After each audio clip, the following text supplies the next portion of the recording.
श्रीविसमारम्भां शङ्कराचार्यमध्यमाम् अस्मदाचार्यपर्यन्तां वन्दे गुरुपरम्परां वन्दे गुरुपरम्पराम्।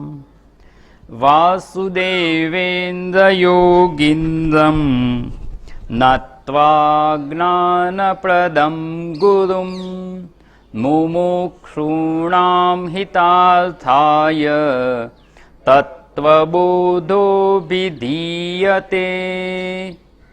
मुमुक्षुत्वं किम्? मोक्षो मे भूयाद् इति इच्छा।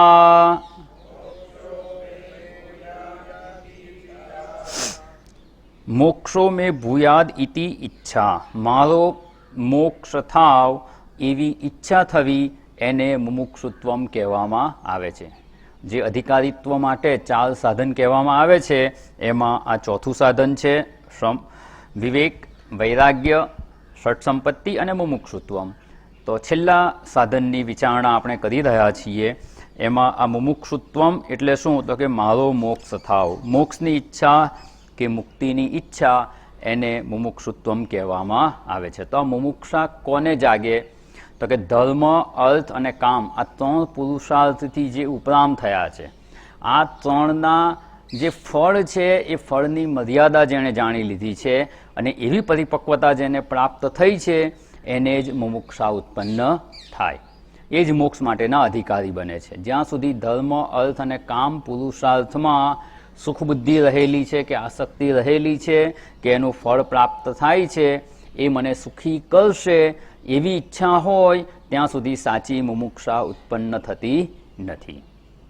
અને આ ધર્મ, અર્થ અને કામ એની જે ઈચ્છા છે એનાથી ઉપરામ થવું એ ક્યારે થવાય અને મુમુક્ષા ક્યારે જાગે?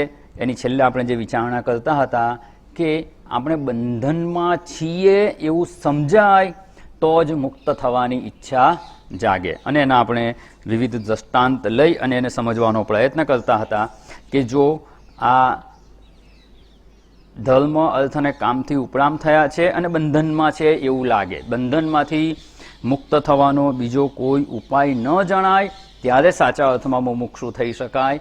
અને એવી મુમુક્ષા જાગે ને ત્યારે જ આપણે પૂરેપૂરા સામર્થ્યથી મોક્ષની પ્રાપ્તિ માટે પ્રવૃત્ત થઈએ. મુક્તિની તાલાવેલી જાગવી જોઈએ. અને જે દ્રષ્ટાંત જોયું હતું કે ઘરમાં આગ લાગી હોય અને એ ઘરમાંથી બહાર નીકળવા માટે આપણે શેની રાહ જોઈએ? કોઈ સગાવાલાની રાહ નથી જોતા, કોઈ સારા મુહૂર્તની રાહ નથી જોતા, કઈ દિશામાંથી નીકળવું કશું જ જોતા નથી. કોઈ પણ પ્રકારે એ ઘરમાં આગ લાગી છે એમાંથી બહાર નીકળવાનો પ્રયત્ન કરીએ છીએ અને એમાં આપણા સંપૂર્ણ સામર્થ્યને વાપરીએ છીએ. શરીરના સામર્થ્યથી પણ શક્તિ વાપરીને બહાર નીકળવાનો પ્રયત્ન કરીએ છીએ, મન બુદ્ધિથી પણ એ જ વિચાર કરીએ છીએ કે કેવી રીતે નીકળાય. બસ એવી જ રીતે આ સંસારના બંધનોથી દુઃખી થઈ રહ્યા છીએ અને એ દુઃખથી મુક્ત થવાનો જ્યારે વિચાર આવે, મુક્તિની ઈચ્છા જાગે, ત્યારે આપણા સંપૂર્ણ વ્યક્તિત્વનું જે સામર્થ્ય છે એને આમાં લગાડવાનું. અને એ કરી શકીએ તો મુક્તિ પ્રાપ્ત ન થાય એવું ન બને, એવી મુમુક્ષા જાગવી જોઈએ. અને એના માટે આપણે આ દ્રષ્ટાંત જોયું હતું. અને હવે જે છેલ્લો વિચાર આપણે જોયો હતો કે આપણે બંધનમાં છીએ એવું જ્યાં સુધી દ્રઢ સમજાય નહીં, સ્પષ્ટ ન સમજાય ત્યાં સુધી આ મુમુક્ષા તીવ્ર થતી નથી.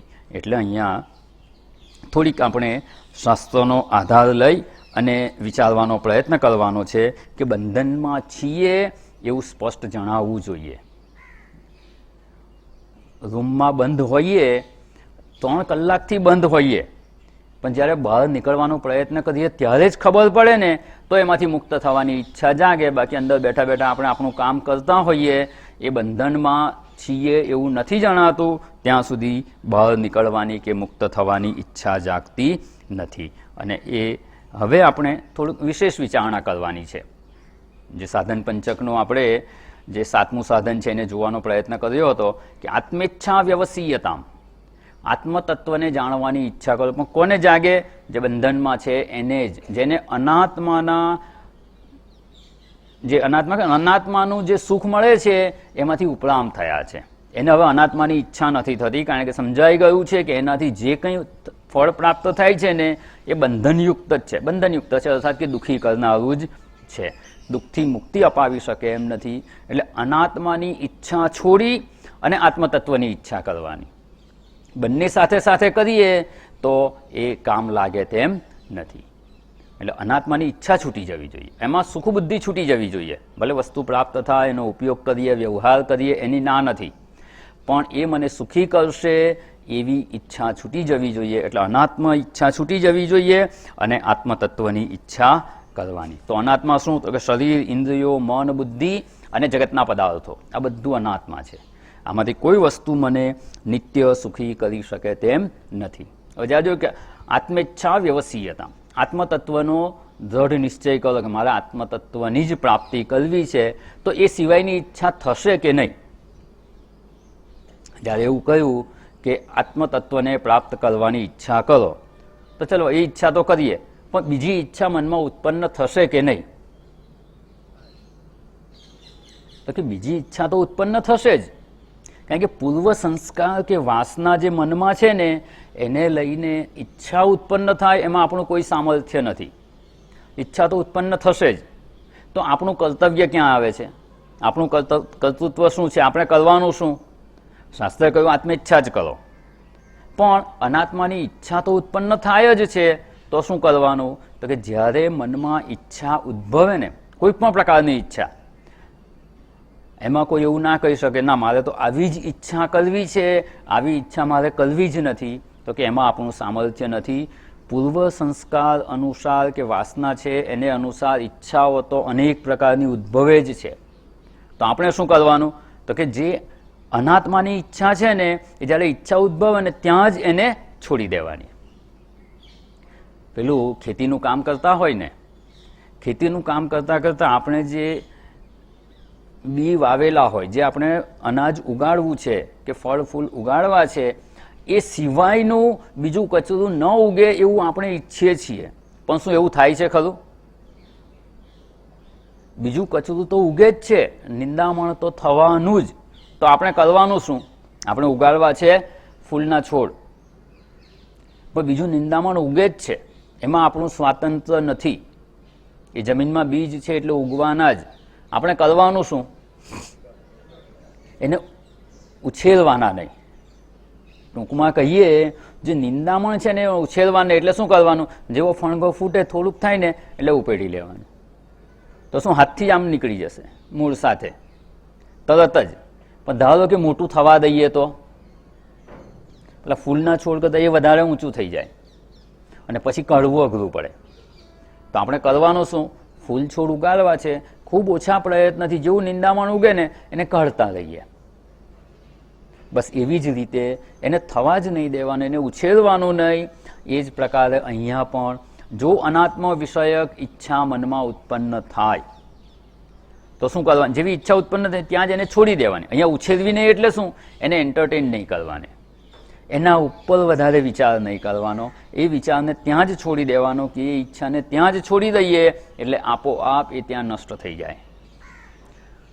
જે વિચારને આપણે પોષણ આપીએ ને એ જ આગળ વધે છે, એનો જ વિકાસ થાય છે. તો આત્મતત્વને લગતી જે કોઈ ઈચ્છા ઉત્પન્ન થાય એમાં બધી જ ઈચ્છા આવી ગઈ. અધ્યાત્મ માર્ગમાં પ્રગતિ કરાવે એ બધી જ ઈચ્છા આત્મેચ્છામાં આવી ગઈ. કે સાધન ચતુષ્ટયની પ્રાપ્તિ કરવી છે તો એના માટે જે પ્રયત્ન કરીએ એ આત્મેચ્છામાં ગણી લેવાની. એ સિવાયની કોઈ પણ ઈચ્છા ઉત્પન્ન થાય ને એમાં પ્રવૃત્ત થવાનું નહીં. એને એન્ટરટેન ન કરીએ ને કે એને ન ઉછેરવા બરાબર છે, એટલે આપોઆપ એ ત્યાં નષ્ટ થઈ જશે. જે પૂર્વ સંસ્કાર કે વાસના છે ને એનું કાર્ય કેટલું છે? તો કે મનમાં અનેક જન્મોના સંસ્કાર જે શું કરશે? તો કે એને લગતી ઈચ્છાઓ ઉત્પન્ન કરશે. બસ એટલું એનું કામ છે. પછી આપણે એને એન્ટરટેન કરીએ, ના મારે તો આમ કરવું જ છે, વિચાર આવે કે આ પ્રયત્ન કરવો છે જગતમાં ક્યાંક. જો એનો આધાર લઈ અને એ વિચારણામાં આગળ વધીશું ને તો એ બાજુ આપણને પ્રવૃત્ત કરાવશે. પૂર્વના સંસ્કાર કે વાસના તો એ વિચાર કે ઈચ્છા ઉત્પન્ન કરીને એ સંસ્કાર સમાપ્ત થઈ ગયા. એનું કામ એટલું જ છે કે ઈચ્છા ઉત્પન્ન કરી. પછી આપણે એને મહત્વ આપીએ છીએ કે નહીં એ આપણા હાથની વાત છે. એને મહત્વ આપીએ, પ્રાધાન્ય આપીએ અને એ માર્ગે જો વિચારણામાં આગળ વધીએ તો આપણને એ માર્ગે લઈ જશે, અન્યથા એ સંસ્કાર ત્યાં સમાપ્ત થઈ ગયા. એટલે અનાત્મ વિષયક જે કંઈ ઈચ્છા ઉત્પન્ન થાય અને એ માર્ગે જો આપણે આગળ નથી જવું તો શું કરવાનું? એને મહત્વ જ નહીં આપવાનું. વિચાર આવ્યો, ભૂલી જાઓ. અને એ રીતે કરી શકીશું તો જ આપણે અનાત્મના વિચારોમાંથી મુક્ત થઈ શકીશું અને આત્મવિચારમાં આગળ વધી શકીશું. એટલે આમ કહીએ ને કે એક ફિલ્ટર રાખવાનું. ફિલ્ટર ખબર છે ને? ફિલ્ટરમાં શું થાય? જે આપણે પાસ થવા દેવું હોય એ જ પાસ થાય, બાકીનું કચરું અટકી જાય. બસ એવી રીતે ઈચ્છા ઉત્પન્ન થાય ને એ સ્તરે આપણે ફિલ્ટર વાપરવાનું, અથવા કહીએ કે સ્કેનર વાપરવાનું. આપણે રસોડામાં બહેનો જે ચાળણી વાપરે ને, ઘઉં દળીને જે લોટ થયો એ લોટને શું બનાવવું છે એના આધારે ચાળણી વાપરવામાં આવે. રોટલી બનાવવી હોય તો એકદમ ઝીણો લોટ જોઈએ, ભાખરી બનાવવી હોય તો થોડોક જાડો લોટ ચાલે, લાપસી બનાવવી હોય તો હજુ જાડો લોટ જોઈએ. રોટલી બનાવવી છે તો શું કરે છે? ચાળણીમાં ચાળી લેવાનું. ચાળણીમાં શું થાય છે? જે અમુક કરતાં વધારે જાડા દાણા હોય કે જે જાડો લોટ છે એ શું થશે? ઉપર રહી જશે અને ઝીણો લોટ નીચે પડી જશે. બસ એવી જ રીતે આપણા મનમાં જ્યારે જ્યારે જે કંઈ ઈચ્છા ઉત્પન્ન થાય ને તો આ વેદાંત વિચારની ચાળણી રાખવાની. અને જો આત્મેચ્છા સિવાયની કોઈ પણ ઈચ્છા હોય, મોક્ષ માર્ગ સિવાયની કોઈ પણ ઈચ્છા હોય ને તો એને ત્યાં જ છોડી દેવાની. બસ આટલો જ પ્રયત્ન કરવાનો. એ ત્યાં છોડી દીધી પછી આપણને ડિસ્ટર્બ નહીં કરે. એને એન્ટરટેન કરી અને એ માર્ગે આગળ વધીશું ને તો એ આપણને ડિસ્ટર્બ કરી શકે તેમ છે. એટલે એવું ન થાય એટલા માટે અહીંયા ખાસ કહેવામાં આવે છે આત્મેચ્છા વ્યવસીયતા. બુદ્ધિના દ્રઢ નિશ્ચયપૂર્વક કે ને ફર્મ કન્વિક્શન હોવું જોઈએ કે આત્મતત્વની ઈચ્છા હોય એ જ માર્ગે આગળ વધવું છે, બીજા કોઈ માર્ગે સુખ બુદ્ધિપૂર્વક વધવું નથી. તો એને કહેવાય આત્મેચ્છા વ્યવસીયતા. અને એને જ કહેવામાં છે મોક્ષો મે ભૂયાદ, મારો મોક્ષ થાવ. આ બે ભેગું કેવી રીતે થઈ જાય? મારો મોક્ષ થાય એવું કહ્યું છે ને અહીંયા તો આત્મતત્વની ઈચ્છા. તો કે મોક્ષ ક્યારે સંભવે? મોક્ષ એટલે નિત્ય સુખની પ્રાપ્તિ. તો મોક્ષ ક્યારે સંભવે? તો કે આત્મતત્વના જ્ઞાનથી જ સંભવે છે. એટલે મોક્ષની પ્રાપ્તિ માટે આત્મતત્વનું જ્ઞાન પ્રાપ્ત કરવું પડે અને આત્મતત્વના જ્ઞાનની પ્રાપ્તિ માટે આત્મતત્વની ઈચ્છા કરવી પડે. અને ઈચ્છા જ નહીં હોય તો જ્ઞાન પ્રાપ્તિનો પ્રયત્ન નહીં થાય. એટલે અહીંયા ત્યાં કહ્યું મોક્ષો મેં ભૂયાદ. અને એને જ આપણે સમજવા માટે જે સાધન પંચકનો શ્લોક છે એનો અર્થ જોઈએ છે આત્મેચ્છા. આત્મતત્વની ઈચ્છા કરો કે આત્મતત્વના જ્ઞાનથી જ મોક્ષની પ્રાપ્તિ સંભવે છે. અને જે દ્રષ્ટાંત જોયું ને એમાં બીજા 2-3 દ્રષ્ટાંત ખૂબ સરસ છે, આપણને સમજમાં ઉપયોગી થાય એવા છે કે આના માટે કેવી તાલાવેલી હોવી જોઈએ. એવું કહેવામાં આવે છે પ્રદીપ્ત શિખા. શબ્દ સાંભળ્યો છે? શિખા એટલે ચોટી. બ્રહ્મચારી રાખતા હોય છે ને, અમે રાખતા હતા પહેલા. અને જેટલી મોટી ને એટલા મોટા બ્રહ્મચારી ગણે.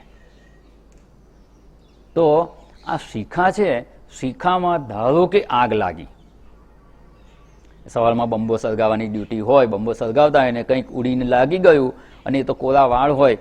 હવે ધારો કે એમાં આગ લાગી ગઈ તો શું કરવાનું? તો કે ના, પાણી બધું બરાબર ગરમ થઈ જાય ને પછી જવું. અથવા ચાનો બેલ પડી ગયો તો કે ચા પીને પછી આગ ઓલવવા જવું. એવું કરે કોઈ? શું કરે? તરત જ જ્યાં પાણી હોય ત્યાં દોડે. નજીકમાં નદી હોય, તળાવ હોય, આજકાલ નળ થઈ ગયા, જૂના જમાનામાં નળ નહોતા તો શું કરવાનું? જ્યાં વોટર સોર્સ હોય ત્યાં જઈ અને સૌથી પહેલું કામ શું કરવાનું? શિખામાં લાગેલી આગને ઓલવવાનું. બસ એ જેવી તાલાવેલી હોય ને એવી તાલાવેલી આ બંધનમાંથી મુક્ત થવાની લાગે ત્યારે મુમુક્ષા જાગી છે એવું કહેવાય. અને આવું જ બીજું એક દ્રષ્ટાંત આપવામાં આવે છે કે નદી કે તળાવ પાસે ગયા હોઈએ અને કોઈક જબરજસ્તી આપણું માથું પકડીને અંદર પાણીમાં ડૂબાડી દે, પાણીની અંદર આપણું માથું દબાવી રાખે અને આપણું સામર્થ્ય ઓછું હોય, આપણા કદાચ મજબૂત માણસ હોય, ધારો કે દબાવી રાખે તો કેટલી સેકન્ડ અંદર રહેવાય? 5 સેકન્ડ, 10 સેકન્ડ, એનાથી વધારે ના રોકાય ખાસ. અને ત્યારે અને જો વધારે સમય દબાવી રાખે તો ત્યાંથી બહાર નીકળવાની જે તાલાવેલી હોય છે ને, બસ એવી તાલાવેલી લાગવી જોઈએ. તો સાચી મુમુક્ષા પ્રાપ્ત થઈ છે એવું કહેવાય, અને તો જ આ માર્ગે પ્રવૃત્તિ થશે. નહીં તો શું છે, હોતી હે ચલતી હે. અત્યારે શું થાય છે, આપણું બધું હોતી હે ચલતી હે, થાય એટલું કરીએ છીએ, પણ આવી તાલાવેલી નથી લાગતી. એ તાલાવેલી ત્યારે જ સમજાય જ્યારે બંધનમાં છીએ એવું સમજાય. અને આ બંધન કેવું છે એની આપણે વિચારણા કરવાની છે. પેલું ઘરમાં ધારો કે સાપ ભરાઈ ગયો. સાપ પણ પેલું ધામણ જેવું નહીં, શું છે, કોબરા છે. ઘરમાં સાપ હોય અને એ ઘરમાં રહેવાનું હોય તો શું થાય? બધી જ સગવડ છે. આજકાલ 5G એનેબલ બધું જ છે. તમે બોલો અને બધું જ કામ થઈ જાય. તમે બહારગામ બહાર હોઈએ અને ત્યાંથી તમે મોબાઈલથી રૂમમાં તમે પહોંચવાના હો અડધો કલાકમાં, તમારે એસી ચાલુ કરો તો એસી ચાલુ થઈ જાય. બધું જ તમે વાપરી શકો, એટલી સગવડવાળું મકાન છે. એ ઘરમાં તમારે રહેવાનું છે. અંદર રહેવા જાઓ અને અંદર જાઓ અને કોઈ કહી દે કે આમાં મેં હમણાં સાપ અંદર જતા જોયો, અને કોબરા સાપ હોય, કોબરા નાગ હોય, હવે અંદર રહેવાનું કહે તો શું થાય? તરત જ બહાર નીકળવાનું મન થાય. બસ એવી રીતે, જેવી રીતે ઝેરી નાગ જે ઘરમાં હોય એમાં આપણે સુખપૂર્વક રહી શકતા નથી, અને એમાંથી કાં નાગને બહાર કાઢવાનો અથવા આપણે બહાર નીકળવાનું, બેમાંથી એક જ રસ્તો છે ને. અને નાગ તો દેખાય તો બહાર કાઢો, એ પહેલાં આપણે શું પ્રયત્ન કરીએ? એકવાર આપણે તો બહાર નીકળી જઈએ. બસ એવી રીતે સંસારના દુઃખોથી દુઃખી થઈ રહ્યા છીએ તો એમાંથી કેવા પ્રકારે મુક્ત થઈ શકાય, કેવી રીતે જલ્દીમાં જલ્દી મુક્ત થઈ શકીએ એવો પ્રયત્ન કરવાનો. પણ આ જે કહ્યું ને, ઘરમાં નાગ છે, ઝેરી નાગ છે, અને આપણે એમાં રહી શકતા નથી સુખપૂર્વક, પણ એ ખબર પડે ત્યારે નીકળવાનું મન થાય ને. ધારો કે આપણે રૂમમાં ગયા, સૂઈ ગયા, ખબર નથી કે રૂમમાં નાગ છે, અને રાત્રે 2 વાગે કંઈક અવાજ આવે છે, એ ફ્લાવર વાઝ મૂકેલું ને એ પડી ગયું, એટલે આપણી ઊંઘ ઉડી ગઈ. અને જોયું ને તો જે ટેબલ પર ફ્લાવર વાઝ મૂકેલું ત્યાં આગળ નાગ દેખાયો કે સાપને જોયો. આપણે 2 વાગ્યા સુધી શાંતિથી સૂતા હતા, એ ક્યાંક હશે, ટેબલ નીચે, કબાટ નીચે ક્યાંક હશે, અને પછી બહાર નીકળ્યો અને એનાથી આ પડી ગયું, આપણી ઊંઘ ઉડી ગઈ. હવે એને જોઈ લીધો, હવે પાછા સૂઈ શકીએ ખરા? તો 2 વાગ્યા સુધી તો સૂઈ ગયા હતા ને, 2 વાગ્યા સુધી તો સૂતા હતા, સુખપૂર્વક સૂતા હતા, તો શું ત્યારે નાગ નહોતો? એ રૂમમાં જ હતો, પણ આપણને ખબર નહોતી ત્યાં સુધી ત્યાંથી બહાર નીકળવાનું મન થયું નહીં, એમાંથી મુક્તિની ઈચ્છા ન થઈ. પણ જ્યારે ખબર પડી ત્યારે એમાંથી મુક્ત થવાની ઈચ્છા થઈ. એ આપણે અહીંયા જોઈ રહ્યા છીએ કે મોક્ષો મેં ભૂયાદ, મારો મોક્ષ થાવ કે મારી મુક્તિ થાવ, એવી ઈચ્છા ક્યારે જન્મે? તો કે બંધનમાં છીએ એવી ખબર પડે ત્યારે. બંધનમાં છીએ એટલા માત્રથી મુક્તિની ઈચ્છા થતી નથી. આ એટલા માટે વિવિધ દ્રષ્ટાંતો લઈ અને આપણે સમજવાનો પ્રયત્ન કરી રહ્યા છીએ કે જેથી આપણામાં આ મુમુક્ષા જાગે. ઇન્ફોર્મેશન તો છે, માહિતી તો છે કે મુમુક્ષુત્વ હોવું જોઈએ, પણ એ મુમુક્ષા કેમ જાગતી નથી, એ તીવ્ર કેમ નથી થતી? કારણ કે બંધનમાં છીએ એવું દ્રઢ સમજાયું નથી. થોડું ઘણું દુઃખ છે તો પ્રયત્ન કરીને એમાંથી મુક્ત થઈ જઈશું. જ્યાં સુધી એવું વિચારતા હોઈશું ત્યાં સુધી આ મુમુક્ષા જાગી શકે તેમ નથી. એટલે અહીંયા આપણે જે વિચારણા કરી રહ્યા છે કે આપણે બંધનમાં છીએ એવું સમજાય ત્યારે જ મુક્તિની ઈચ્છા થાય, એ સિવાય મુક્તિની ઈચ્છા થતી નથી. 10 વાગ્યાના સૂતા હતા, 2 વાગ્યા સુધી સુખપૂર્વક સૂઈ રહ્યા, એ રૂમમાં ઝેરી નાગ હતો છતાં સૂઈ શક્યા. કેમ? તો કે ખબર નહોતી. જેવી ખબર પડે પછી સૂઈ શકાય નહીં. ગમે એટલે સુખ સગવડના સાધનો હોય ને એમાં સુખપૂર્વક રહી શકાતું નથી. બસ એવી જ રીતે આ જગતમાં સુખપૂર્વક આપણે પ્રવૃત્તિ કરી રહ્યા છીએ. કેમ કરી રહ્યા છીએ? કે બંધનમાં છીએ એ સમજાયું નથી. પ્રવૃત્તિ કરી એની વાંધો નથી, સુખપૂર્વક કરી રહ્યા છીએ. એ ત્યાં સુધી જ થઈ શકે જ્યાં સુધી આ સંસાર સુખરૂપ જણાય, જો એ દુઃખરૂપ જણાય કે બંધનરૂપ જણાય તો ચોક્કસ એમાંથી મુક્ત થવાની ઈચ્છા થાય, અને એ ઈચ્છા થાય ત્યારે આપણે થોડો દ્રઢ નિશ્ચય કરવાની આવશ્યક કે આ બંધન જણાતું નથી પણ છે કેવું. જેવું બંધન હશે ને એવો મુક્તિનો ઉપાય કરીશું.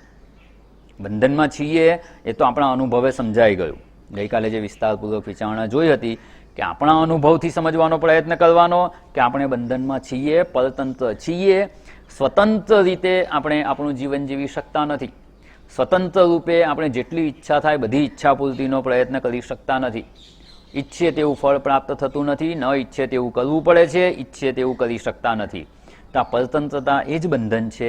બંધન છે એ સમજાઈ ગયું. એ બંધન હવે કેમ છે, એનું કારણ શું છે, કેવા પ્રકારનું બંધન છે, અને એ બંધનમાંથી કેવી રીતે મુક્ત થઈ શકાય, એની થોડીક વિચારણા કરવા માટે આપણે વિવેક ચૂડામણીમાં શંકરાચાર્યજી આ જ વાતને ખૂબ વિસ્તારપૂર્વક જણાવે છે. ત્યાં અહીંયા જે તત્વબોધમાં કહી દીધું, મોક્ષો મેં ભૂયાદ ઇતિ ઈચ્છા, મારો મોક્ષ થાવ એવી દ્રઢ ઈચ્છાને મુમુક્ષુત્વમ કહેવામાં આવે છે. એ અહીંયા વ્યાખ્યા જોઈ. હવે જ્યારે મારો મોક્ષ થાવ અર્થાત કે હું બંધનમાં છું, જો હા તો કેવા પ્રકારનું બંધન છે અને કેવી રીતે મુક્ત થઈ શકાય, એ વિચારણા આ વિવેક ચૂડામણીના શ્લોકમાં શંકરાચાર્યજી જણાવે છે. અહંકારાદિ દેહાંતાન બંધાન જ્ઞાન કલ્પિતાન સ્વસ્વરૂપાવબોધેન મુક્તુમિચ્છા મુમુક્ષુતા. મુક્ત થવાની ઈચ્છાને મુમુક્ષુતા કહેવામાં આવે છે. મુક્તુમ ઈચ્છા મુમુક્ષુતા. આ મુક્ત થવાની ઈચ્છાને મુમુક્ષા કહેવામાં આવે છે. તો બંધન કેવા પ્રકારનું છે અને કેવી રીતે મુક્ત થઈ શકાય, જો આ વિચારણા આપણે સમજવી હોય તો અહીંયા શંકરાચાર્યજી જે જણાવે છે કે આ બંધન કેવા પ્રકારનું છે, તો કે અહંકારાદિ દેહાંતાન, અહંકારથી લઈ અને દેહ પર્યંત જે બંધન અનુભવાઈ રહ્યું છે એ બંધન કેવું છે, તો કે અજ્ઞાન કલ્પિતાન, અજ્ઞાનથી કલ્પિત છે. સાચે સાચું બંધન નથી પણ અજ્ઞાનથી કલ્પિત છે. અને આ અહંકારથી લઈ અને દેહ પર્યંત એની થોડીક આપણે વિચારણા કરવાની કે આ બંધનને સમજવું કેવી રીતે. જો બંધન સમજાઈ જશે અને કેવા પ્રકારનું બંધન છે એ સમજાઈ જશે તો એનાથી મુક્તિનો ઉપાય પણ શાસ્ત્ર જણાવે છે. એટલે અહીંયા અહંકારાદિ દેહાંતાન, અહંકારથી લઈ અને દેહ પર્યંત, એમાં શું શું આવી ગયું? અહંકારથી પછી અંતઃકરણના જે અંતઃકરણ ચતુષ્ટય કહેવામાં જ મન, બુદ્ધિ, ચિત્ત અને અહંકાર. એટલે અહંકાર, ચિત્ત, બુદ્ધિ અને મન. પછી એનાથી નીચે જ્ઞાનેન્દ્રિયો, કર્મેન્દ્રિયો અને દેહ પર્યંત. આ બધા આપણને બંધન ઉત્પન્ન કરનારા છે. પણ એ કેવા છે, તો કે અજ્ઞાન કલ્પિતાન, અજ્ઞાનથી કલ્પાયેલા છે. એને આપણે સમજવાનો પ્રયત્ન કરવાનો છે. ખરેખર સાચું બંધન નથી. સાચું બંધન હોય ને તો કોઈક બીજા પ્રયત્નથી એનાથી મુક્ત થઈ શકાય. માણસને દોરડાથી બાંધેલો હોય તો દોરી છોડીને એને મુક્ત કરી શકાય. પણ જો એને ભ્રાંતિ થઈ ગઈ હોય કે હું બંધાયેલો છું તો એને કે દોરી છોડીને મુક્ત ના કરી શકાય, એને સમજાવવાથી મુક્ત કરી શકાય. એટલે અહીંયા અહંકારાદિ દેહાંતાન બંધાન અજ્ઞાન કલ્પિતાન, આવું અજ્ઞાન કલ્પિત જે બંધન છે એમાંથી મુક્તિનો ઉપાય શું, તો કે સ્વસ્વરૂપાવબોધેનો. કલ્પિત છે ને બંધન એટલે જ જ્ઞાનથી મુક્તિ થાય. અને સ્વસ્વરૂપના જ્ઞાનથી જ આ બંધનથી મુક્ત થઈ શકાય તેમ છે. એટલે સ્વસ્વરૂપના જ્ઞાન વડે મુક્ત થવાની ઈચ્છા. બીજા કોઈ પ્રકારે તો દુઃખથી મુક્ત થવાનો આપણે જગતમાં પ્રયત્ન કરતા જ હોઈએ છીએ. ધન પ્રાપ્ત કરીને, જગતના પદાર્થો પ્રાપ્ત કરીને, એ બધા પ્રયત્નો તો જગતમાં કરીએ જ છીએ. અને એવા પ્રયત્નોથી જો દુઃખથી મુક્ત થવાનો આપણે પ્રયત્ન કરતા હોઈશું કે એવું આપણું જીવન હશે તો એ મુમુક્ષુ તરીકેનું જીવન નથી. બીજા કોઈ પ્રકારે આ દુઃખથી કાયમ માટે મુક્તિ સંભવતી જ નથી. સ્વસ્વરૂપાવબોધેન મુક્તુમ ઈચ્છા મુમુક્ષુતા. આ ખૂબ અગત્યની વિચારણા છે અને આ જ વેદાંતનો સિદ્ધાંત પણ છે. જ્ઞાનથી જ મુક્તિ છે, એ સિવાય બીજા કોઈ પ્રકારે દુઃખથી કાયમ માટે મુક્તિ સંભવતી નથી. હવે થોડોક આપણે અહીંયા સમજવાનો પ્રયત્ન કરીશું કે આપણું બંધન કેવા પ્રકારનું છે. અત્યારે તો ખુલ્લામાં બેઠા છીએ, કોઈ બંધન નથી, કોઈએ આપણને બાંધેલા નથી, કોઈની નજર કેદમાંય નથી, કોઈ આપણા ઉપર અત્યારે સીધું શાસન કરતું હોય એવું નથી, અને છતાં દુઃખી થઈ રહ્યા છીએ. જીવનમાં દુઃખ છે, દુઃખથી મુક્ત નથી આપણે. તો એ દુઃખ શેને લીધે થઈ રહ્યું છે? તો કે અહંકારાદિ દેહાંતાન, અહંકારથી લઈ અને દેહ પર્યંત આપણા માટે બંધનકારક થઈ રહ્યા છે. કેમ? તો કે અજ્ઞાન કલ્પિતાન આ છે. આ અજ્ઞાન કલ્પિતાન જે કહ્યું, અર્થાત કે ખરેખર એ આપણા માટે બંધનરૂપ નથી, પણ સાચી સમજ નથી ને એટલે આપણને બંધનરૂપ લાગે છે.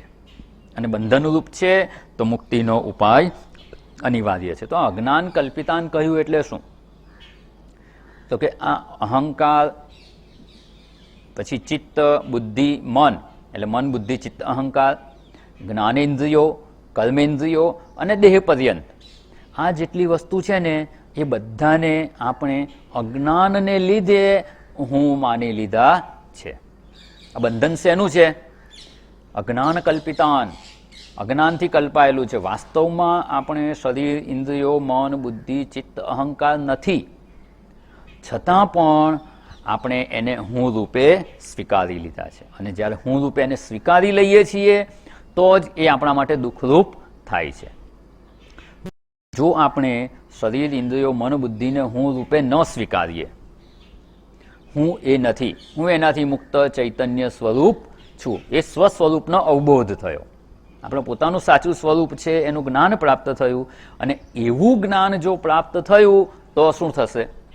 શરીરના દુઃખ આપણને દુઃખી કરશે? ના. ઇન્દ્રિયોની મર્યાદા એ આપણી રહેશે નહીં. મન, બુદ્ધિ, એના ધર્મો, મર્યાદા એ આપણા રહેશે નહીં.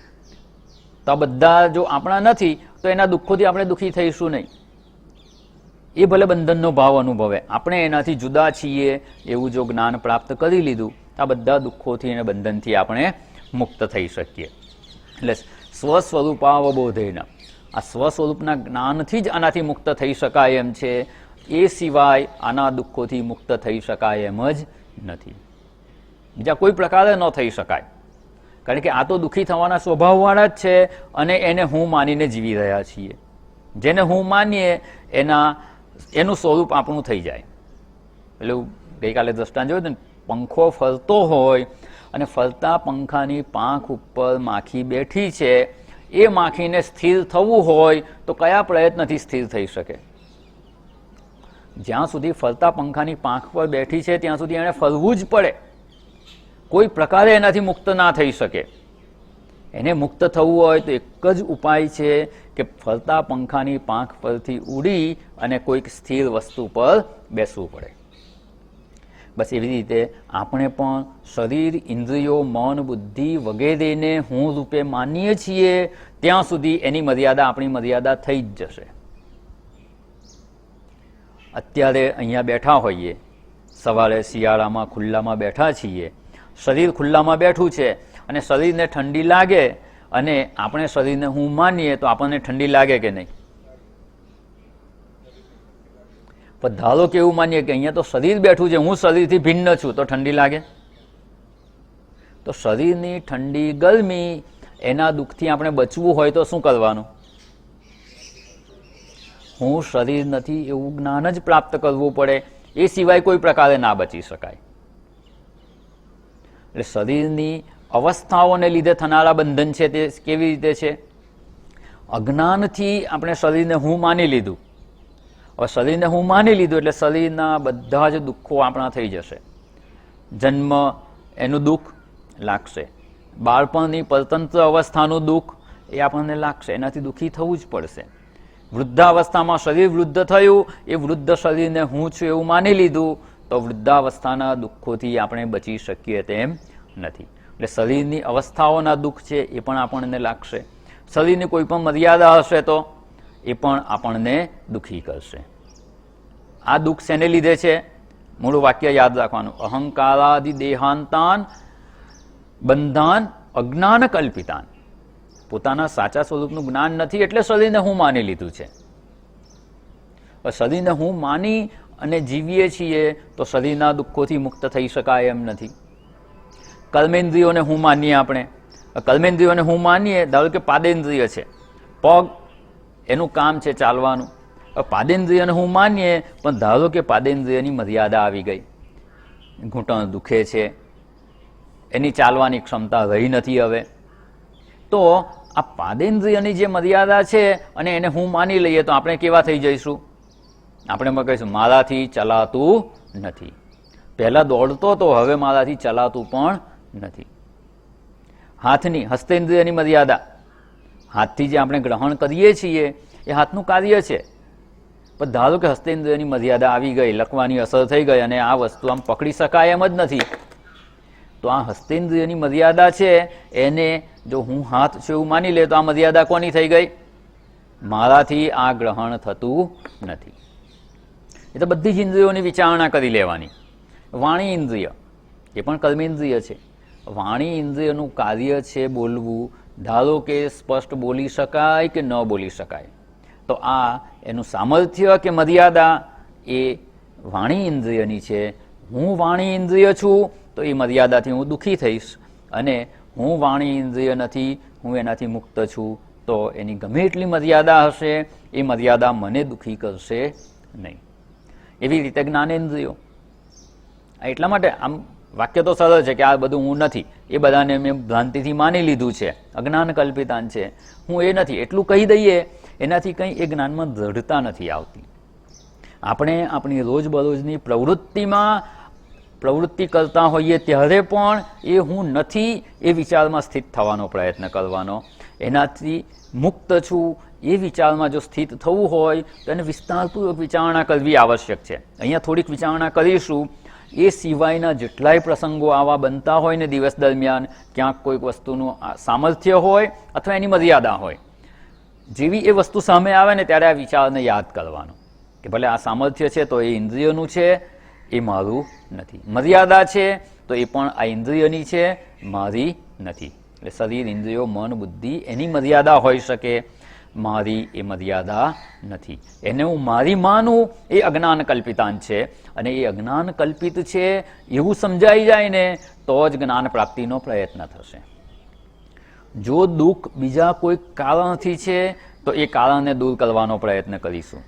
ધન નથી અને દુઃખી છીએ તો ધન પ્રાપ્તિનો પ્રયત્ન અવશ્ય થશે, પણ અજ્ઞાન કલ્પિત છે એને લીધે હું દુઃખી છું તો જ્ઞાન પ્રાપ્તિનો પ્રયત્ન થશે. એટલે જે પૂર્વે આપણે વિચારણા જોઈ કે બંધન કેવા પ્રકારનું છે એ સમજાશે ને તો એને અનુરૂપ ઉપાય થશે. એટલે બંધન અજ્ઞાન કલ્પિત છે એ જો સમજાઈ ગયું તો જ્ઞાન પ્રાપ્તિનો પ્રયત્ન થશે, અને એ આત્મતત્વનું જ્ઞાન પ્રાપ્ત કરવા માટે આત્મેચ્છા વ્યવસીયતામ કહ્યું. અને અહીંયા સ્વસ્વરૂપાવબોધેન, બીજા કોઈ પ્રયત્નથી આપણે આ દુઃખોથી મુક્ત થઈ શકીએ તેમ નથી. બધી જ્ઞાનેન્દ્રિયોનું પણ ચક્ષુ ઇન્દ્રિયનું સામર્થ્ય છે કે દૂર સુધીનું જોઈ શકે છે. એ 500 મીટર, 1 કિલોમીટર, 2 કિલોમીટર સુધી દૂરનું જોઈ શકે છે. તો આ સામર્થ્ય છે એ કોનું છે? તો કે ઇન્દ્રિયનું છે, મારું નથી. અને ક્યારેક એવો સમય આવે કે ચક્ષુ ઇન્દ્રિયનું એ સામર્થ્ય ન રહે, દૂરનું જોઈ ન શકાય, ક્યારેક નજીકનું વાંચી ના શકાય. તો આ જે ચક્ષુ ઇન્દ્રિયની મર્યાદા છે એ પણ અજ્ઞાન કલ્પિત હોવાથી મેં મારી માની લીધી છે. જો હું એનાથી મુક્ત પોતાને જાણી શકું, સ્વસ્વરૂપનો બોધ થઈ જાય કે હું ચક્ષુ ઇન્દ્રિય નથી, તો આ મર્યાદા મને દુઃખી કરશે નહીં. મર્યાદા દૂર થઈ જશે એવું નથી કહેતા. શરીર, ઇન્દ્રિયો, મન, બુદ્ધિનું જે સામર્થ્ય છે કે મર્યાદા છે એ તો રહેશે જ, પણ હવે એ મારી નથી, અને મારી નથી તો મને દુઃખી ના કરે. જેવી રીતે અન્ય વ્યક્તિનું શરીર, એમાં હું ભાવ નથી. આપણી સામે કોઈ વ્યક્તિ છે એમાં આપણને હું ભાવ છે ખરો? ના, વ્યવહારમાંય નથી. અને જે શરીરમાં હું ભાવ નથી એને ધારો કે પડી ગયા અને પગમાં ફ્રેક્ચર થયું તો એનું દુઃખ આપણને લાગે ખરું? ના. એની મર્યાદા આપણી થઈ જાય છે? ના. જેમાં હું ભાવ નથી ને એની મર્યાદા આપણી થતી નથી કે એના દુઃખો આપણા થતા નથી. અને જેમાં હું ભાવ નથી એના દુઃખો આપણા નથી થતા. તો બસ એ જ પ્રકારે આ શરીર, ઇન્દ્રિયો, મન, બુદ્ધિ, અહંકારાદિ દેહાંતાન, જો એમાંય હું ભાવ આપણે છોડી શકીએ, જો જ્ઞાન કલ્પિત જ છે, સાચો છે જ નહીં, છતાં ભ્રાંતિથી માનેલો છે હું ભાવ, જો એ છોડી શકીએ તો એના દુઃખો કે મર્યાદા પણ આપણા રહેતા નથી. આ જ દુઃખ મુક્તિનો સાચો ઉપાય છે. આ જ વેદાંતનું દર્શન છે. અને આ દર્શન આપણે પ્રાપ્ત કરવાનું છે. અજ્ઞાન કલ્પિત છે એ પહેલાં સમજવાની આવશ્યકતા છે. અજ્ઞાન કલ્પિત હોય તો જ્ઞાનથી જ દૂર થઈ જાય, અને એવો આપણે અહીંયા પ્રયત્ન કરી રહ્યા છીએ. એટલે શરીર, ઇન્દ્રિયો, એમાં જ્ઞાનેન્દ્રિયો, કર્મેન્દ્રિયો, પછી અંતઃકરણ ચતુષ્ટય એટલે મન, બુદ્ધિ, ચિત્ત અને અહંકાર, એની પણ જે કંઈ મર્યાદા છે ને એ મારી નથી. મન શાંત હોય કે વિક્ષિપ્ત હોય, મન વિક્ષિપ્ત હોય, બેચેન હોય, દુઃખી હોય, એ મન છે એ હું નથી, તો એના દુઃખથી આપણે મુક્ત રહી શકીએ. બુદ્ધિનું પણ નિર્ણય લેવાનું સામર્થ્ય હોય કે ન હોય, બુદ્ધિની અમુક વસ્તુ સમજવાની શક્તિ હોય કે ન હોય, એ બુદ્ધિનું સામર્થ્ય છે, એ બુદ્ધિની મર્યાદા છે. હું બુદ્ધિ છું એ આપણે અજ્ઞાનને લીધે માનેલું છે. જો સમજ પ્રાપ્ત થઈ જાય, સાચું જ્ઞાન પ્રાપ્ત થઈ જાય તો હું બુદ્ધિ છું એ દૂર થઈ જશે. હું બુદ્ધિથી જો ભિન્ન થઈ ગયો, જાણી લીધો પોતાને એનાથી ભિન્ન છું એ રીતે, તો બુદ્ધિને લીધે થનારું દુઃખ મને આ સમજાતું જ નથી, એ બુદ્ધિની મર્યાદા કે દુઃખથી આપણે મુક્ત થઈ શકીએ. એટલે બંધન અને દુઃખથી મુક્ત થવા માટેની આ વેદાંતની વિચારણા છે. એવી રીતે ચિત્ત, ચિંતન કરવાનું સામર્થ્ય એ પણ હોય કે ન હોય, એ ચિત્તનો ધર્મ છે કે ચિત્તની મર્યાદા છે. અને એવી જ રીતે અહંકાર, અહીંયા અહંકારાદિ દેહાંતાન કહ્યું છે. શરીર, ઇન્દ્રિયો, મન, બુદ્ધિ મારા છે એવું જે મમત્વ કરનાર એ જે છે એ અહંકાર છે. એને મારા માનનાર એ અહંકાર પણ હું નથી, કારણ કે એ વાસ્તવમાં મારા છે જ નહીં, અજ્ઞાન કલ્પિતાન. અને અજ્ઞાન કલ્પિત છે એવું જો આપણે સમજી શકીએ તો અજ્ઞાનને નિર્મૂળ કરવા માટે જ્ઞાન પ્રાપ્તિનો પ્રયત્ન કરવામાં આવશે. એટલે આ બધાના અહંકારાદિ દેહાંતાન જે કંઈ છે એ બધાના ધર્મો હોય, સામર્થ્ય હોય કે મર્યાદા હોય કે અપૂર્ણતા હોય, એ અજ્ઞાન કલ્પિત છે, અજ્ઞાનથી મારા પર થોપાયેલા છે એવું સમજવું તો જ મુમુક્ષાની પ્રાપ્તિ થઈ શકે તેમ છે. એ ન સમજાય ત્યાં સુધી મુમુક્ષાની પ્રાપ્તિ નહીં થાય, બીજે બધે પ્રયત્ન ચોક્કસ થશે.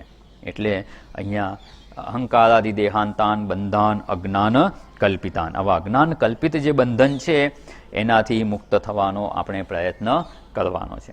અને શાસ્ત્રમાં જે સરળ એક દ્રષ્ટાંત આપવામાં આવે છે, દ્રષ્ટાંત ખાલી જો યાદ કરી લઈએ. દોરી પડી છે, રજ્જુ. આ દ્રષ્ટાંત છે ને તત્વબુદ્ધિ લઈને બ્રહ્મસૂત્રમાં આવે, પણ દરેક સ્થળે લાગે એક જ દ્રષ્ટાંત, પણ દ્રષ્ટાંતને સમજવાની ડેપ્થ જુદી જુદી હોય છે. અનેક દ્રષ્ટિકોણથી આ દ્રષ્ટાંત સમજાવવામાં આવે છે. રજ્જુ અને રજ્જુ સર્પ, રજ્જુમાં જે સાપ દેખાય ને એને રજ્જુ સર્પ કહેવાય. ખાલી સર્પ કહીએ ને તો સાચો સર્પ હોઈ શકે. આ રજ્જુ સર્પની વાત છે. એટલે રજ્જુમાં જણાયેલો સર્પ, એટલે રજ્જુ અને રજ્જુ સર્પ છે શું? ત્યાં દોરી જ છે, પણ આછો ઉજાસ છે, પૂરેપૂરું અજવાળું નથી અને એકદમ અંધારું પણ નથી. એકદમ અંધારું હોય તો કશું જ ના જણાય, પણ પૂરેપૂરું અજવાળું હોય તો દોરી જણાય. પણ આછો ઉજાસ છે, દોરી જણાતી નથી, પણ કંઈક છે એવું જણાયું. અને પૂર્વના સંસ્કાર છે, સાપ જોયો હતો કે સાપ આવા આકારનો હોય, અને એવા જ આકારમાં જો દોરી પડેલી હોય તો એ દોરી જણાતી નથી, પણ કંઈક જણાય છે. અને એ કંઈક જણાય છે તો શું છે? તો કે સાપ છે એવી ભ્રાંતિ થઈ શકે છે. એટલે અજ્ઞાનથી રજ્જુ સર્પની કલ્પના થાય છે. રજ્જુ સર્પ શું છે? તો કે અજ્ઞાન કલ્પિત છે. જેવી રીતે શરીર, ઇન્દ્રિયો, મન, બુદ્ધિમાં હું ભાવ છે, એવી જ રીતે રજ્જુમાં આ રજ્જુ સર્પ કલ્પિત છે. હવે રજ્જુ સર્પ કલ્પિત છે, પણ જ્યારે જણાય છે ત્યારે એને શું માનીએ છીએ? સાચો માનીએ છીએ. પણ જે વ્યક્તિએ દિવસમાં એને રજ્જુ તરીકે જોઈ લીધું છે એને શું રજ્જુ સર્પ સાચો લાગશે? ના. પણ જેને રજ્જુ નથી જોઈ એને શું લાગશે? સાચું છે. પણ વાસ્તવમાં એ અજ્ઞાન કલ્પિત છે. હવે જ્યારે પ્રકાશ લાવી અને જોવામાં આવે, ભલે સાપ જ છે, રજ્જુ સર્પ જ માની લીધો છે, પણ એ કયો સાપ છે? ધામણ છે કે કોબરા છે કે રસલ વાઇપર છે? ધારો કે એ જોવા માટે ટોર્ચ લઈને આવીએ, રજ્જુ સર્પને જોવા માટે ટોર્ચ લાવીએ છીએ અને જોઈએ તો શું જણાશે? ટોર્ચ લાવીએ તો શું જણાશે? રજ્જુ જણાઈ જશે. શોધવા શું આવ્યા છીએ? રજ્જુ સર્પ. જણાઈ જાય છે શું? રજ્જુ. રજ્જુનું જ્ઞાન થઈ ગયું. હવે રજ્જુનું જ્ઞાન થયું, હવે રજ્જુ સર્પ રહેશે ખરો? બેમાંથી એક જ હોય. રજ્જુ જણાય તો રજ્જુ સર્પ ના જણાય, રજ્જુ સર્પ જણાય ત્યારે રજ્જુ જણાય નહીં. પણ આ રજ્જુ સર્પની નિવૃત્તિ કેવી રીતે થઈ? રજ્જુના જ્ઞાનથી. રજ્જુનું જ્ઞાન નથી ત્યાં સુધી રજ્જુ સર્પ જણાશે જ. અને રજ્જુ સર્પને દૂર કરવાનો રજ્જુના જ્ઞાન સિવાય કોઈ ઉપાય ખરો? એટલે રજ્જુ સર્પની નિવૃત્તિ કરવી હોય, એના ભયથી મુક્ત થવું હોય તો કયો પ્રયત્ન કામ લાગે? રજ્જુનું જ્ઞાન પ્રાપ્ત કરવું પડે. એ સિવાય કોઈ પણ પ્રયત્ન રજ્જુ સર્પની નિવૃત્તિ કરી શકે નહીં. કેમ? તો કે રજ્જુના અજ્ઞાનથી જન્મેલો છે. રજ્જુના અજ્ઞાનથી જન્મેલો રજ્જુ સર્પ રજ્જુના જ્ઞાનથી જ નિવૃત્ત થાય, એ સિવાય અન્ય કોઈ પ્રકારે નિવૃત્ત થઈ શકે નહીં. જો આ જેટલું ફર્મ કન્વિક્શન આપણું છે ને, એટલું જ આ અધ્યાત્મમાં જરૂરી છે કે આ અહંકારાદિ દેહાંતાન બંધન, આ જે બંધન છે, દુઃખ ઉત્પન્ન કરનારા છે, એ કેમ દુઃખ ઉત્પન્ન કરે છે? તો કે અજ્ઞાન કલ્પિતાન. સ્વ સ્વરૂપનું જ્ઞાન નથી એટલે જણાય છે. અને સ્વ સ્વરૂપનું જ્ઞાન નથી, હું સતચિત આનંદ સ્વરૂપ છું, એ જ્ઞાન નથી એટલે જ હું દેહ, ઇન્દ્રિયો, મન, બુદ્ધિ છું, એવી વિપરીત સમજ છે. આજે હું શરીરાદિ છું એવી વિપરીત સમજ કેમ છે? કારણ કે સાચા સ્વરૂપનું જ્ઞાન નથી. એટલે સાચા સ્વરૂપનું જ્ઞાન નથી એને અજ્ઞાન કહ્યું, અને એ અજ્ઞાનને લીધે આ વિપરીત સમજ છે. જો એ જ્ઞાન પ્રાપ્ત થઈ ગયું તો આ વિપરીત સમજ ટકે ખરી? ના. સ્વ સ્વરૂપના અજ્ઞાનમાં જ, સ્વ સ્વરૂપનું જ્ઞાન નથી એટલે જ આ વિપરીત સમજ છે. એટલે સ્વરૂપનું અજ્ઞાન છે, એ અજ્ઞાન કલ્પિત, એને લીધે જ દેહાદિમાં હું ભાવ કલ્પિત છે, એ કલ્પાયેલો છે. અને જે વસ્તુ કલ્પિત હોય એ કલ્પિતને દૂર કરવા માટે જે અધિષ્ઠાન હોય એનું જ્ઞાન આવશ્યક છે. રજ્જુ સર્પ દોરીના અજ્ઞાનથી કલ્પિત છે, એટલે દોરીના જ્ઞાનથી જ રજ્જુ સર્પની નિવૃત્તિ થઈ શકે એમ છે. બસ એવી જ રીતે દેહાદિ, દેહથી લઈને અહંકાર પર્યંત જે કંઈ આપણા માટે બંધનકારક બને છે, અને એ જ બંધન છે. આપણે ધારો કે શરીર, ઇન્દ્રિય, મન, બુદ્ધિ નથી તો કયું બંધન નડે? અત્યારે આપણે એક જગ્યાએ, એક ખુરશી પર, એક સ્થાને બેઠા છીએ એવું આપણે માનીએ છીએ ને? કેમ એવું માનીએ છીએ? અત્યારે દેશનું બંધન છે ને?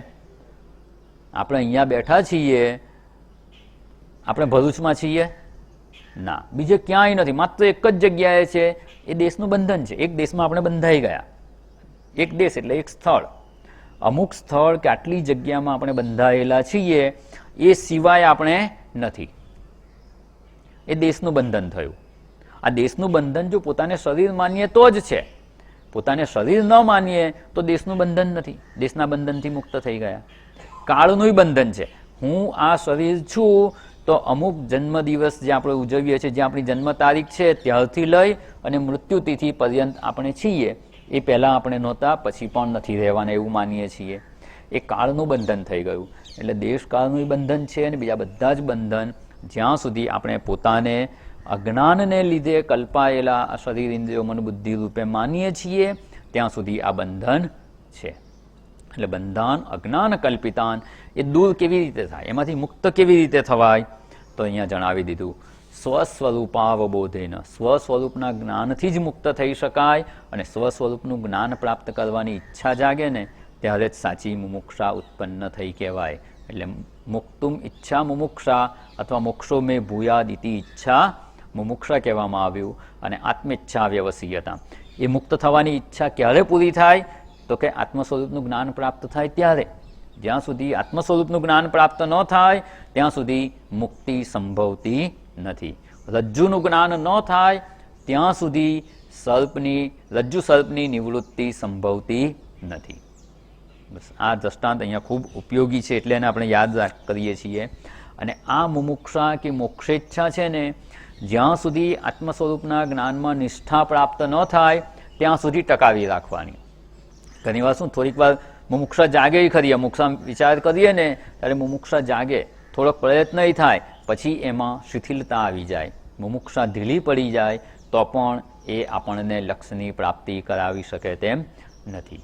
એટલે અંતિમ લક્ષ્ય પ્રાપ્ત ન થાય ત્યાં સુધી આ મુમુક્ષા ટકાવી રાખવાની આવશ્યકતા છે અને એને તીવ્ર કરતા જવું જોઈએ. એટલે અહીંયા જે વિવેક ચૂડામણીમાં આ જ વાતને વિસ્તારપૂર્વક સમજ પ્રદાન કરી છે.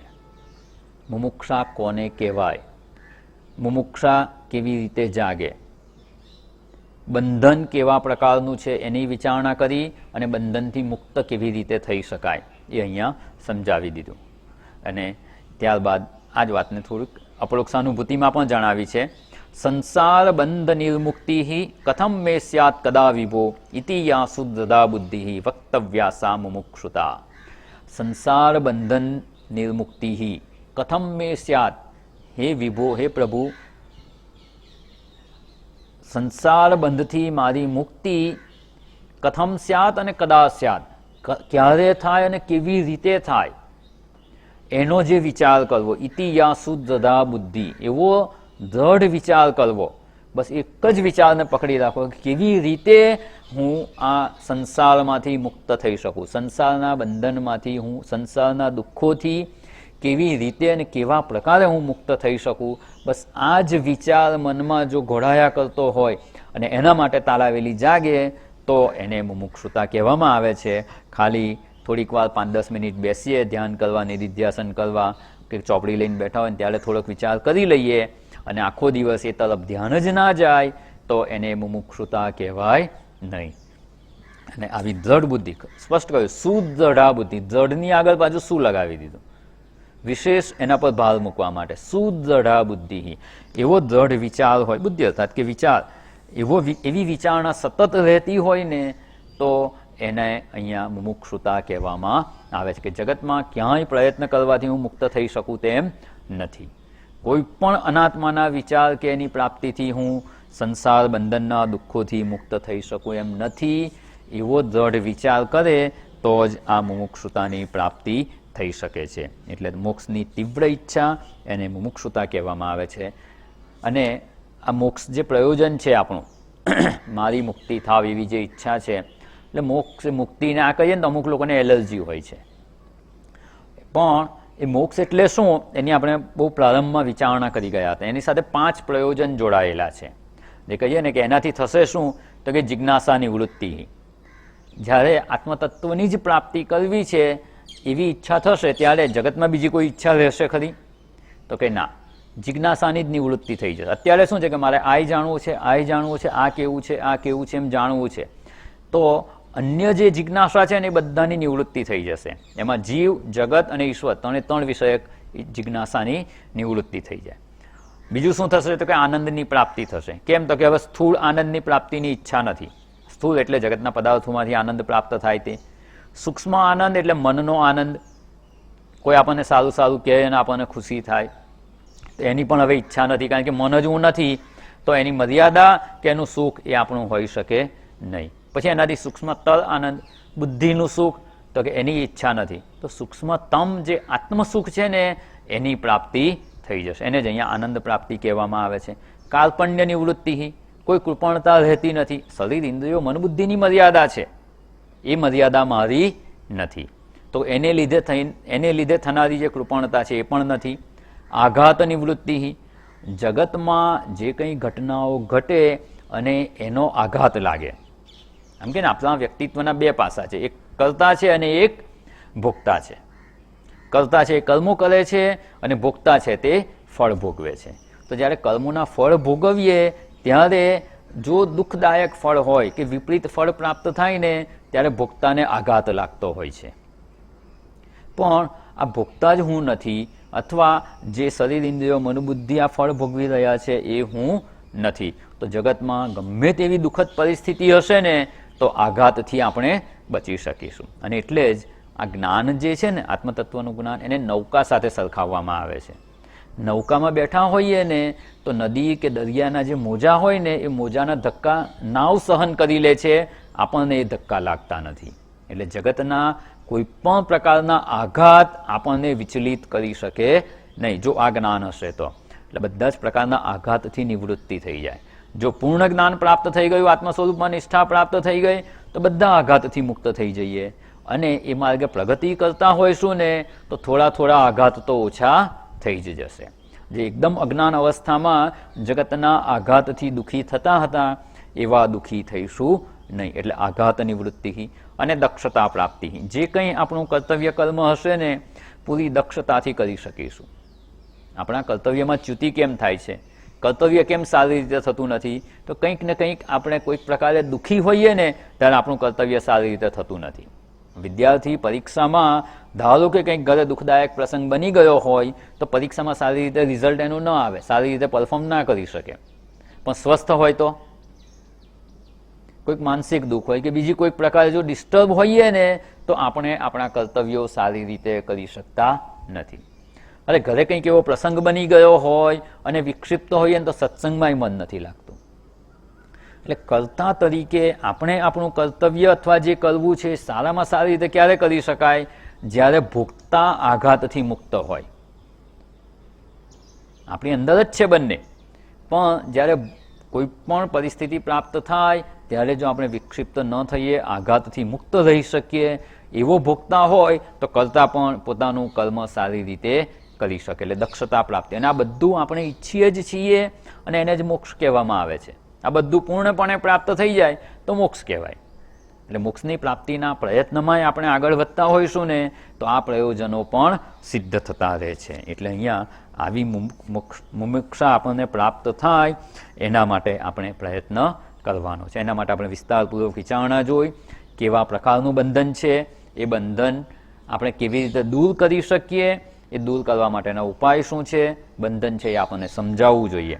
ઘણીવાર છે ને બંધન છે નથી સમજાવતું, એમાં એક સરસ વાત આપણે યાદ રાખવા જેવી છે કે ઘણીવાર માણસોને શું થાય છે ને એ જ ખબર નથી હોતી.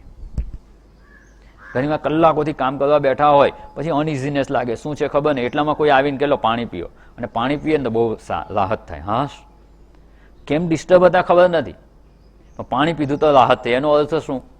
ક્યારની તરસ લાગી હતી પણ તરસ લાગી છે એ તરફ ધ્યાન જ ના હોય, ખબર જ ના પડે કે તરસ લાગી છે. કારણ કે શરીરના એક એક સેલને પાણીની જરૂર હોય છે અને સમયસર ના આપીએ એટલે એ વિચલિત થઈ જાય. પણ એ ખબર જ ના પડે તો પાણી પીવાની પ્રવૃત્તિ જ ન થાય. એટલે શું પ્રોબ્લેમ છે ને એ ખબર પડવું જોઈએ. ઘણીવાર ડૉક્ટર પાસે જાય ને શું બીમારી છે ને એ જ પોતાને ખબર ના હોય, કંઈક થાય છે, એ કાં પેટમાં દુખે છે કે માથું દુખે છે એ જ ખબર ના પડે. માથું દુખતું હોય ઘણીવાર એનું કારણ શું હોય, પેટ ડિસ્ટર્બ હોય, પણ એ ખબર ના પડે. એટલે એક ભાઈ ડૉક્ટર પાસે ગયા અને પૂછ્યું ડૉક્ટર સાહેબે કે શું થાય છે, તો કે આખા શરીરમાં મને દુખાવો છે. તો કે આખા શરીરમાં એટલે શું, પણ ક્યાં દુખે છે? તો કે જો અહીંયા હાથ મૂકું તો અહીંયા દુખે છે, અહીંયા આંગળી મૂકું તો અહીંયા દુખે છે, અહીંયા મૂકું તો અહીંયા દુખે છે, માથા પર આંગળી મૂકું તો માથું દુખે છે, જ્યાં જ્યાં આંગળી મૂકું ને ત્યાં દુખે છે. ડૉક્ટર સાહેબે બધું તપાસી જોયું, ક્યાંય કોઈ રોગ હતો નહીં, ક્યાંય કંઈ દુખાવો નહોતો. પછી એકદમ ડૉક્ટર સાહેબની નજર પડી કે આ નખ જે છે ને બેઠા બેઠા આમ નખ કરતા હોય ને એકદમ મૂળમાંથી નખ ઉખડી ગયો, એકદમ કિનારી પાસેથી ઉખડી જાય ને ત્યાં દુખતું હતું. અને એ આંગળી જ્યાં મૂકે ને ત્યાં એને દુખતું હતું, ક્યાં? આંગળીમાં. પણ એને અહીંયા મૂકે એટલે કે અહીંયા દુખે છે, અહીંયા મૂકે એટલે અહીંયા દુખે છે, અહીંયા મૂકે એટલે અહીંયા દુખે છે. દુખતું હતું ક્યાં? તો કે આંગળીમાં દુખતું હતું. આખા શરીરમાં ક્યાંય નહોતું દુઃખ, પણ ખબર જ ના પડે કે આંગળીમાં દુખે છે એટલે મને દુખાવો ફીલ થાય. આંગળી જ્યાં અડે ત્યાં દુખાવો થવાનો જ છે. બસ એવી રીતે આપણે જે સંસારના દુઃખોથી દુઃખી થઈ રહ્યા છીએ ને, દિવસ દરમિયાન એક પછી એક દુઃખો આવતા જ રહે છે, દુઃખોની પરંપરા છે, એ જ બંધન છે. પણ એ બંધન શેને લીધે છે ને એ નથી સમજાતું ત્યાં સુધી આપણે બીજે દુખાવો થઈ રહ્યો છે એવું માનીએ છીએ. વાસ્તવમાં દુખાવાનું કારણ શું છે? બંધાન અજ્ઞાન કલ્પિતાન, અહંકારાદિ દેહાંતાન બંધાન અજ્ઞાન કલ્પિતાન.